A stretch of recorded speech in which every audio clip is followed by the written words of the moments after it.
Oh, hi! Today we're gonna tackle my alterations pile very early in the morning, and I'm starting this so early because I don't know how long it's actually gonna take me to do my repair pile. Alterations, repair pile, whatever. The like quick fixes. I don't know if any of you saw my most recent studio tour video, but I finally made a point. Take the piles of garments I've had laying around for ages and whatever their intention is, just to duplicate something that I like the construction of but don't like the actual fabric type thing, or like a shirt that fit really well but is falling apart at the seams and not wearable anymore. I have a separate pile for that. I have another pile that's garments that are gonna need kind of more intensive things, like a flannel shirt I want to turn into a skirt. I have that in a separate pile. And then there's the like, this needs new buttons, or you need to restitch the side seam on this type pile. It's been there for months. Let me show you. It's kind of blending into my more intense reconstruction pile, but everything on top here, I left it on top because I was like, oh, I'll just grab it quick when I'm like in between projects in the shop and just spend a couple minutes every few days working on it. Well, that hasn't happened because it's been at least 6 months of this looking like this. And I just added my favorite summer dress to the pile, and I don't want to let this just hang out here all summer. Extra incentive to tackle this whole thing. Let's move it over to the actual sewing bench. I also just remembered another thing I need to add to it, so I'm gonna grab that shirt and then we'll start getting our grubby mitts into it.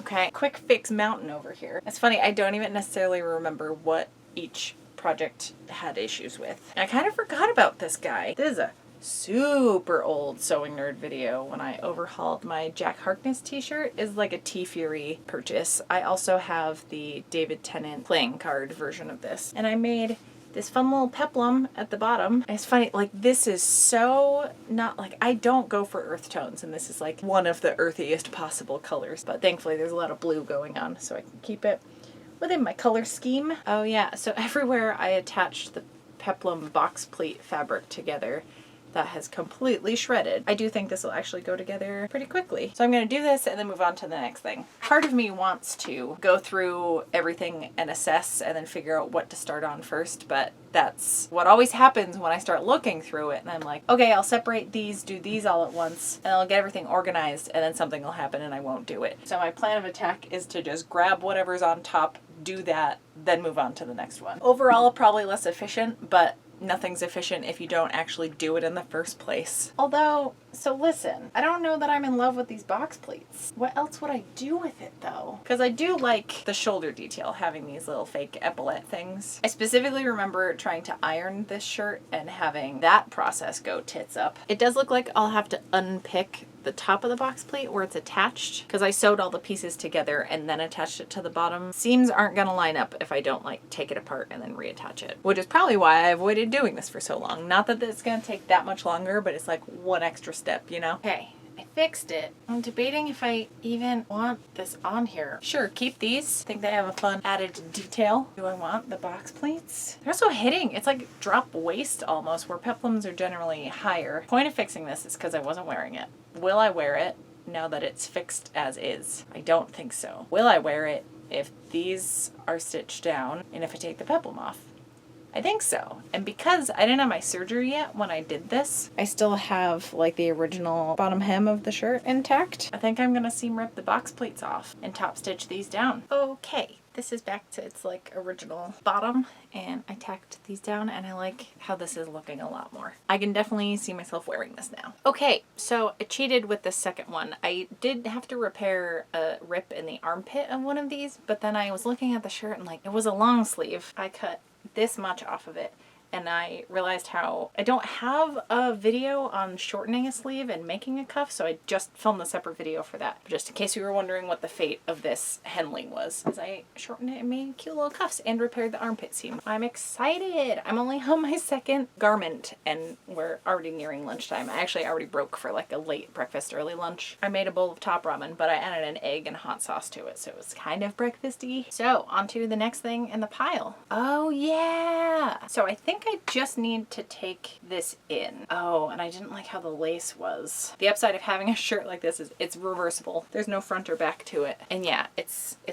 just like too baggy. It could do with some tweaks. I'm going to take my time lining up the stripes on the front and the back, and then we'll see how much the sides need to come in. Yes, making sure the very raw edges of your fabric, the stripes are lining up, can be helpful, but you really need to make a point to maybe pin where the stripes are actually going to get stitched over. That makes all the difference if you're doing detailed work and things need to line up very precisely. Pinning and then sewing over the pins. Just make sure you're putting the pins in sideways. That's been a huge help for me. Okay, next shirt done. I am definitely going to wear this a lot more. It just looks like regular t-shirt. I like how this is working. I like how it's fitting. I have 1,000 regular v-necks, but this is like an interesting cut. Same on the back. Yeah.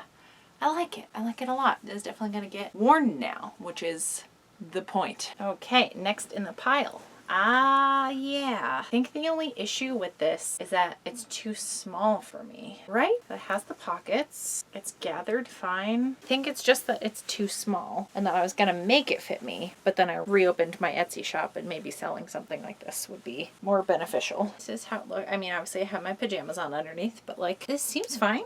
It's nice and long. I think it was just that I made this a little too tight. Like it fits, but isn't like comfortable to do anything. It's like a 32 waist or something like that. Like getting it off this way, I'm afraid of tearing it type of thing. It's really, really nice quality wool though. I'm just gonna iron this and put it in my Etsy shop. So hey, if you want a handmade wool skirt with pockets, it's not super thick fuzzy wool or anything, but it is 100% wool. I remember this fabric getting tested. Well, that's cool. I didn't know what to expect as far as involvement working on this. So that's rad. Okay, and then next up is this cardigan. This is one of the many short sleeve cardigans that I have. This is like a nice thick one. It goes well past my butt. It's nice and long and it's super warm and has a nice thick collar, but also keeps my forearms free. It does look like the collar is coming off a little bit here, just the knitting. But the main thing is I donated these buttons to a project at the costume shop and I'm just gonna put different ones on. I had brown buttons and I don't have earth tones in my wardrobe, as we previously discussed with the Captain Jack shirt. There are actually 3 different cardigans that is the purpose of them being in this pile, is to swap out the buttons. So I know I said I wasn't gonna just go through and take like projects and work on those, but I know I have these 2 other cardigans in here specifically to swap the buttons out, and I figure hand sewing buttons, it'll be a little bit time consuming, so I might put on a YouTube video. I've been watching a ton of Rachel Maxey. I love her so much. And in a fantasy world somewhere in parallel universes, we would work together on some type of project. Teach each other sewing and makeup stuff and just come up with like awesome cosplay shit. But that's not likely to happen in this life, so I will just enjoy her content from afar. Okay, so update on the sweaters. I'm gonna wait to hand sew those. I have a video call later and that'll be good, like quiet work to do that doesn't need the machine. Couldn't find a good substitute for these because there's 8 of them, and I was thinking doing like a rainbow thing, but I couldn't find a cohesive color scheme. Okay, hi, hey, hello. Checking in is a couple days later, and I wanted to prove to y'all and also hold myself accountable for actually swapping out the buttons on these sweaters, so I didn't actually put it off or put it back in the repair pile. I spent way too much money on buttons because I didn't realize how expensive specialty buttons were, but it was also supporting a small local business called the Yarn and Fiber Store, so like, we cool, but you know, this bitch is on a tight budget. Anyways, I'm very excited because the sweaters I have, I wear them all winter and they're gonna get twice as much use now that I have buttons that I actually like on them. So worth the investment, especially since they were all gifted or thrifted. I didn't really spend much on the actual garments themselves, so they deserved a little TLC. These are the buttons I chose for this.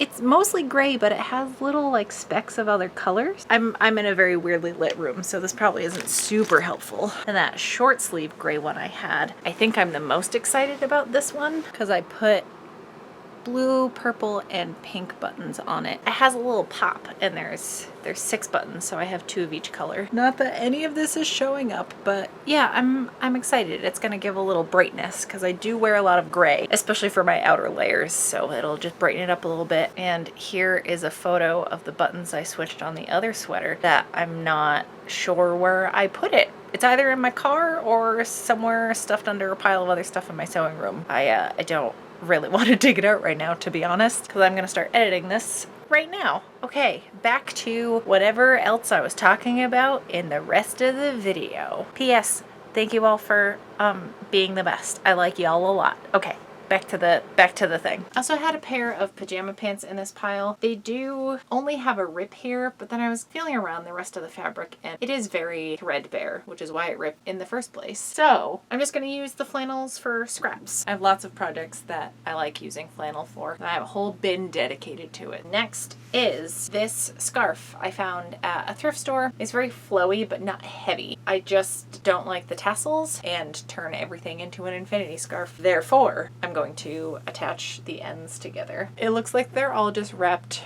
around the end, like pulled around themselves, if that's making sense. So yeah, if I just pull on the loop, cool, that's taking them out. And I will actually wear it as an infinity scarf now. I fucking love infinity scarves. On to the next, what we got. Okay, hi, hello. Yes, the shirt I was showing you before, my Pizza John shirt, is now a halter top. I just did a whole video on it. That will also be somewhere. This has been a very productive day, which I'm glad that's how I'm feeling because it is already 3:30. Gotta go to the post office still. I keep telling myself I am going to go to the gym today. See what happens with that. What does this need? I don't know. This shirt seems okay. What was I gonna do with it? Let me try it on. Okay, this is cute as shit. I remember wearing it once. I know I didn't do these evenly, like where the lace meets, because the design on the front, it was kind of wonky. I don't think I want to change anything on it. Okay, that was easy. We're down to a bag. What does this need? So is this a bag I actually want to keep? You know what? I think I'm gonna donate this. It has grr on it. And then I do actually know what this needs right off the bat because this is the one I just put here this morning. The side seam came undone a little bit. Stitch back over that. Yeah, the thread came undone just the littlest bit down here. I really like this top. I don't know why it was out of rotation. Like the littlest bit tight. If I do this, will I wear it if it's doing that? Maybe I'll just open these. Yeah. All right, maybe I'll just open those seams up a little. Let me stitch this so I have a top to be wearing. Okay, I'm making another exception to my sorting things by what color thread does it need rule. I just put white thread on the sewing machine. This dress is my very last thing, so before I go to this, I just gotta re-stitch this hem down.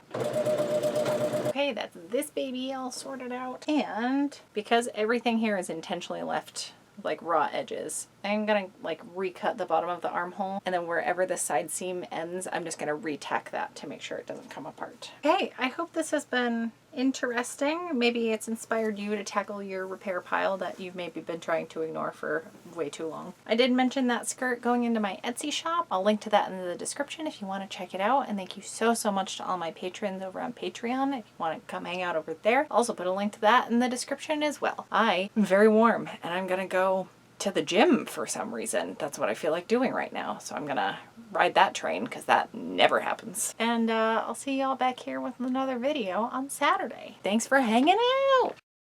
Now we got all this new old shit to wear.